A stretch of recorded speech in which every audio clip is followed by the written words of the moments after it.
எங்கள் வீட்டில் எங்கள் பசங்களுக்கெல்லாம் சந்தேகமாக வந்துடுச்சு. அப்பா எங்கேயாவது சின்ன வீடு வச்சுருக்காரா? அப்பப்போ போயிட்டு போயிட்டு வர்றாரு. இது என்னப்பா கதை? என்னம்மா அம்மா அப்பா எங்கே போகிறாரு? ஏதோ நடிக்க போகிறாராம்ப்பா. என்ன படம்? ஹபீபி. ஹபீபியா? அவங்களுக்கு அப்படின்னா என்னன்னு தெரியல. இனி ரோட்டில் போகிறப்ப அடுத்து கஸ்தூரி ராஜான்னு கூப்பிடுவாங்களாங்கிறதே ஒரு சந்தேகமாக இருக்குது. நடிக்கிறது கூட இனி பாயா நடிக்கிறது தான் கூப்பிடுவாங்கன்னு நினைக்கிறாங்க.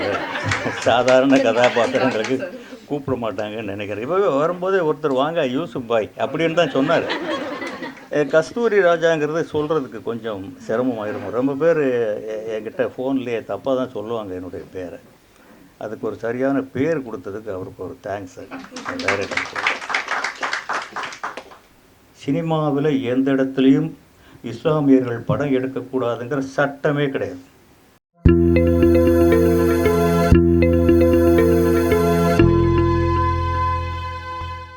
அஸ்ஸலாமு அலைக்கும். அல்லாஹ் போதுமானவன்.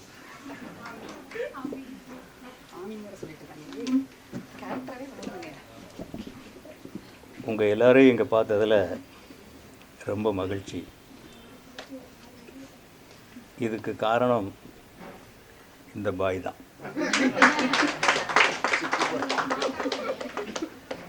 அவர் ஒரு நாள்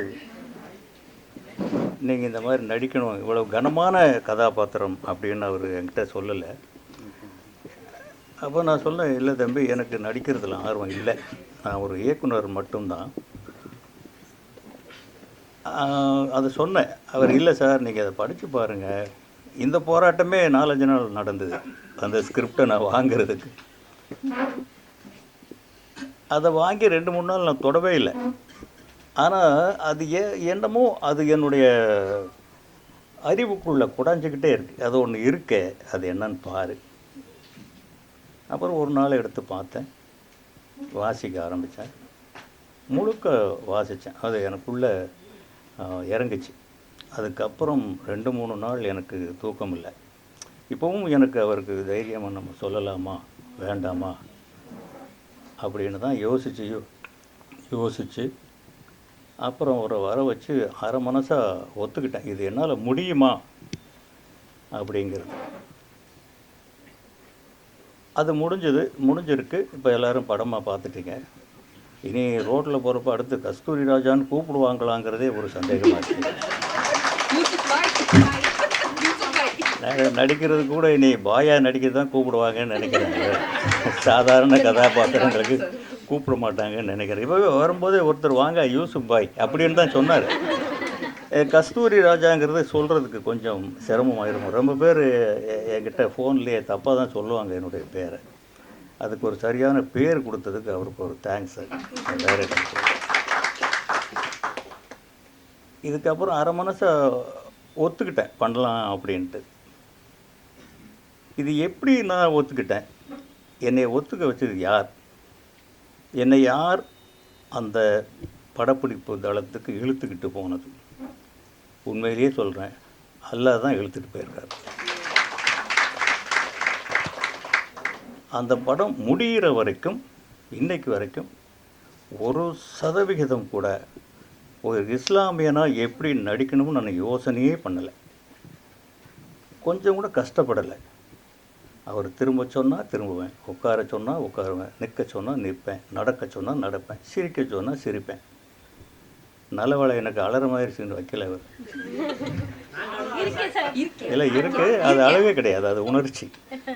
மகன் அடி வாங்குறானே அப்படிங்கிறது எல்லா தகப்பனுக்கும் வரக்கூடிய ஒரு உணர்ச்சி தான். பொதுவாக ஆம்பளைங்க அழமாட்டான், வைப்பான் நிறைய பேர்.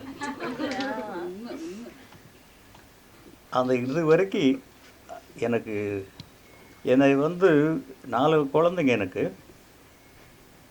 இந்த 4 குழந்தைகளுக்கும் என் மேலே உயிர், அவங்க மேலே எனக்கும் உயிர். அந்த 4 குழந்தைகளில் இன்னொரு குழந்தையாக தான் அவர் என்னை கவனிச்சுக்கிட்டார். 2வது எனக்கு வீட்டு சாப்பாடு தான் ரொம்ப பிடிக்கும். வெளி சாப்பாடு சாப்பிட்றதில் என்னுடைய ஆரோக்கியம் கருதி. அங்கே ஒரு பாய் யாரோ ஒருத்தர் கொண்டு வந்து தயிர் சாதம் கொடுக்குறாரு, இன்னொரு பாய் ஓடி வந்து துவரம்பருப்பு சாதம் கொடுக்குறாரு. இன்னொருத்தர் ஒரு நாள் பிரியாணி கொடுக்குறாரு. ஆக அந்த முஸ்லீம் சாப்பாடு சாப்பிட்டு தான் நான் முஸ்லீமாக நடித்தேன்.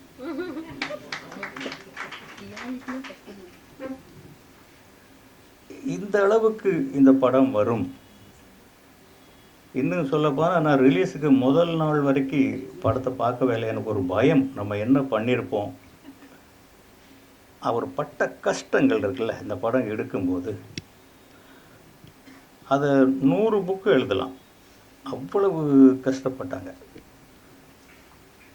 அதுக்கே அவருக்கு ஒரு ஹாட்ஸ் ஆஃப் சொல்லலாம். நானாக இருந்தால் போட்டுட்டு போயிருக்கேன், அப்படியெல்லாம் போராட முடியாது என்னால். இன்னும் இப்போ எல்லோரும் இங்கே பேசும்போது சொன்னாங்க, ஏன் இன்றைக்கி தயவு செஞ்சு நான் சொல்கிறது கேட்டு யாரும் கோவப்படக்கூடாது, நான் யதார்த்தவாதி, நியாயத்தை தான் சொல்லுவேன்.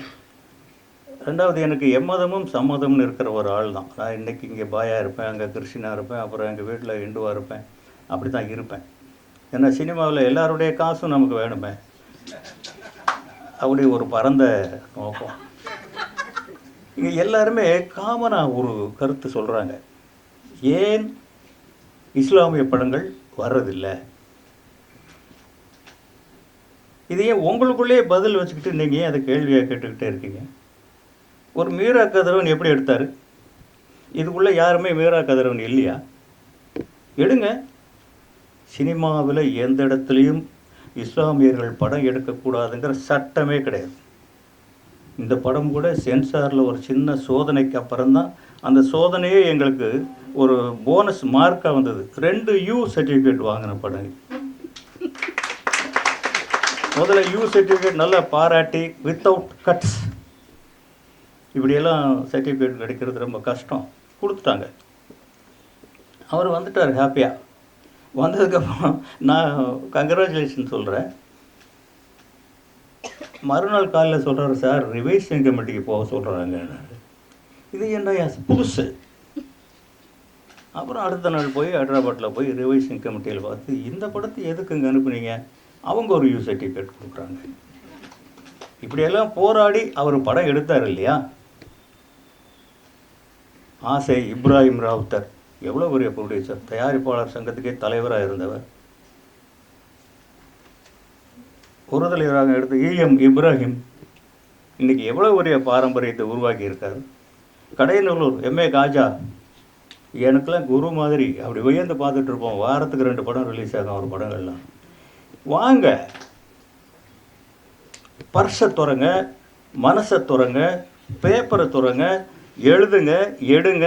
உலகம் உங்களுக்காக காத்துக்கிட்டு இருக்கு. எந்த தியேட்டர்லையுமே ஒரு இஸ்லாமியர் இயக்குனால் இந்த படத்தை போட மாட்டோம்னு யாரும் சொல்கிறது கிடையாது. எந்த ஜனங்களுமே அதை பார்க்க மாட்டோம்னு சொல்கிறது கிடையாது. நமக்குள்ளே ஒரு வேலையை போட்டுக்கிட்டு நம்ம எடுத்தால் அப்படி சொல்கிறாங்க, அப்படி சொல்கிறாங்க. கட்டுப்பாடுகள் அது எனக்கு தெரியாது. மதத்தினுடைய பிரச்சனை என்ன, உங்களுக்குள்ளே இருக்கிற ப்ராப்ளங்கள் என்ன, அதெல்லாம் எனக்கு தெரியாது. சினிமாவை பொறுத்த மட்டும் அது ஒரு யூனிவர்சல் லாங்குவேஜ். இங்கிலீஷ் படங்கள் இங்கே ஓடுது, இஸ்லாமிய படங்கள் ஓடாதான் என்ன? ஓடும். எடுக்கணும். அவரும் அப்படி தயாரிப்பாளர்களுக்காக தான் அவர் வெயிட் பண்ணிகிட்டு இருக்காரு. தயாரிப்பாளர் யார் இன்னைக்கு வரைக்கும் எனக்கு தெரியாதுங்க யாருன்னு. அவர் தான் காசு கொடுப்பாரு, அவர் தான் சத்தம் போடுவார். அவர் படம் எடுத்த நேரத்தை விட சண்டை போட்ட நேரம் தான் ஜாஸ்தி. எது அவர்கிட்ட காசு இல்லையா? அதனால நீங்கள் தாராளமாக வரலாம், சினிமா எடுக்கலாம். நானே டைரக்ட் பண்ணுறேன், அவரே டைரக்ட் பண்ணுவார். இது நம்ம உலகம், நம்மெல்லாம் மனிதர்கள், சகோதரர்கள். நான் எப்படி இந்த இஸ்லாமிய படத்தில் வந்தேங்கிறதுக்கு ஒரு சின்ன உதாரணம் என்ன, நான் பிறந்தது தேனி மாவட்டத்தில் மல்லிகாபுரம்ங்கிற ஒரு சின்ன கிராமம். ஒரு 50 வீடு 60 வீடு இருக்கும். ஹாஜி கருத்தராவுத்தர் ஹவுதியா காலேஜ், அதுதான் எனக்கு கண் கொடுத்தது. எனக்கு தெரிஞ்சு இந்த ஹபீபி அன்னைக்கு எனக்குள்ளே வந்திருக்குன்னு அர்த்தம். சென்னைக்கு வந்தோம். யார் எனக்கு படம் கொடுத்தா? என் இஸ்லாமிய கடவுள் ராஜ்கிரண். அன்னைக்கு எனக்குள்ள ஹபீபி வந்திருக்கு. என்னுடைய ஆடிட்டர் இஸ்லாமியர் தான், என்னுடைய அட்வொகேட் இஸ்லாமியர் தான். எனக்குள்ள அந்த பாகுபாடுகளே எதுவுமே கிடையாது. இப்போ யாராவது இங்கே கூட கொஞ்சம் பேர் அட்வான்ஸ் கொடுங்க, நான் வாங்கிக்கிறேன், எனக்கு முஸ்லீம் பணம் வேறு பணம்னாலாம் எனக்கு எந்த பாகுபாடும் கிடையாது. இப்படி கடந்து வந்ததுனால தான் எனக்குள்ள இன்னும் ஒரு ரகசியம் இருக்குது.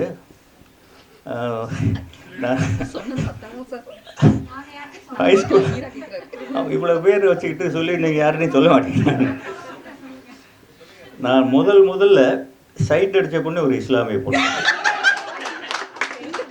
அது எப்படின்னா, நான் இருந்த வீட்டுக்கும் அவங்க வீட்டுக்கும் நடுவில் எப்படியோ 2 பேருமே திட்டமிட்டு ஜன்னல் வச்சுருந்துருக்காங்க. அந்த பொண்ணு என்னை பார்க்கவே பார்க்காது. நாம் இங்கே இருந்து அது வழியாக பார்த்து அங்கே இருந்து ஆரம்பிச்சிருக்குது இந்த ஹபீப். அதுவும் அப்படி தான் சொல்கிறாரு. அது காதல் சம்பந்தப்பட்ட வார்த்தை தான். மை டியர் அப்படின்னு அவர் விளக்கம் சொல்கிறார். இவ்வளவு எனக்குள்ளே இருக்கும்போது இந்த கதாபாத்திரம் எனக்குள் வராமல் எப்படி போகும்? உண்மையில் நாங்கள் எந்த இடத்துலையும் சிரமப்படலைங்க. அவருமே இதை பண்ணுங்க, இது இஸ்லாமியர் மாதிரி இல்லை, இது இந்து மாதிரி இருக்குன்னு ஒரு இடத்துல கூட அவர் என் மேல் சந்தேகப்பட்டு என்கிட்ட சொன்னதே கிடையாது. இன்னொன்று இருக்குது, நான் முழுசாக சினிமாக்காரன். நீங்கள் இந்த இடத்துல ஒரு 50 கோடி என் கையில் கொடுத்து ரியல் எஸ்டேட் பண்ணுன்னு சொன்னால் கூட அடுத்த நாள் போய் சினிமா எடுத்து அதை காணாமல் போட்டுட்டு தான் வந்து நிற்பேனே தவிர எனக்கு வேறு தொழில் பண்ண தெரியாது. இப்போ எனக்கு என் பையன் ஹீரோவாக இருக்கார், ஒரு பையன் இயக்குனராக இருக்கார், இப்போ என் பேரன் ஒருத்தர் ஹீரோவாக இருக்கார், இன்னொரு பேரன் நடிக்க போகிறாரு. என்னால் வேறு தொழில் பண்ண முடியுமோ? எங்கள் வீட்டில் பயங்கரமான சட்டம். எனக்கு இங்கே வந்து நிற்கிறதே ரொம்ப பெரிய ஒரு வட்டத்துக்குள்ளேருந்து செதறி வந்து தான் இங்கே நிற்கிற. அவருக்கு தெரியும் மீரா கதிரவங்க நல்லா. இன்றைக்கி மொபைல் சுவிட்ச் ஆஃப் பண்ணி இருக்கிறதுனால இன்னும் தொந்தரவு இல்லாமல் இருக்குது. இல்லாட்டி போலீஸ் ஸ்டேஷன் கம்ப்ளைண்ட் வரைக்கும் போயிடும் வர காணணும். அந்த அளவுக்கு ஒரு கட்டுப்பாடு. போதும் உழைச்சது. என்னுடைய 4 குழந்தைகளும் அதான் சொல்கிறாங்க, உங்களுக்கு என்ன வேணும், எங்கே போகணும்? அம்மாவை கூப்பிட்டுக்கிட்டு ஆஸ்திரேலியா போங்க, அம்மாவை கூட்டிகிட்டு அமெரிக்கா போங்க, அம்மாவை கூட்டிகிட்டு ஊட்டிக்கு போங்க. இது அவங்க. எனக்கு ரொம்ப சந்தோஷம்தான். ஆனால் அவங்க அம்மா பேரன் பேத்திங்கிற நினைப்பு விட்டுட்டு ஏர்போர்ட் வரைக்கும் கூட வரமாட்டாங்க. எனக்கு உயிரே என் விஜயலட்சுமி தான். அதை விட்டுட்டு என்னால் நகரவே முடியாது. எனக்கு ஒவ்வொரு இடத்துலையும் எனர்ஜி வர்றதே அந்த முகத்திலிருந்து தான் வருது. இதை சொல்கிறதுக்கு ஒட்டமே கிடையாதுங்க. சத்தியமாக 100% நான் பொண்டாட்டி தாசன் தான். இவ்வளவு கட்டுப்பாடுகளை மீறி அவங்க சினிமா பண்ணாமல் நான் வீட்டில் இருந்தால் பல கோடிகள் எனக்கு கொடுத்துருவாங்க. நான் சினிமா பண்ண போகிறேன்னு ஒரு பைசா கொடுக்க மாட்டாங்க. நிஜமாக இன்றைக்கி ஒரு பைசா கூட வீட்டிலேருந்து எனக்கு கொடுக்குறது இல்லைங்க. எங்கள் வீட்டில் எங்கள் பசங்களுக்கெல்லாம் சந்தேகமாக வந்துடுச்சு, அப்பா எங்கேயாவது சின்ன வீடு வச்சுருக்காரா, அப்பப்போ போயிட்டு வர்றாரு, இது என்னப்பா கதை, என்னம்மா அம்மா அப்பா எங்கே போகிறாரு, ஏதோ நடிக்க போகிறாராப்பா, என்ன படம், ஹபீபியா, அவங்களுக்கு அப்படின்னா என்னன்னு தெரியல.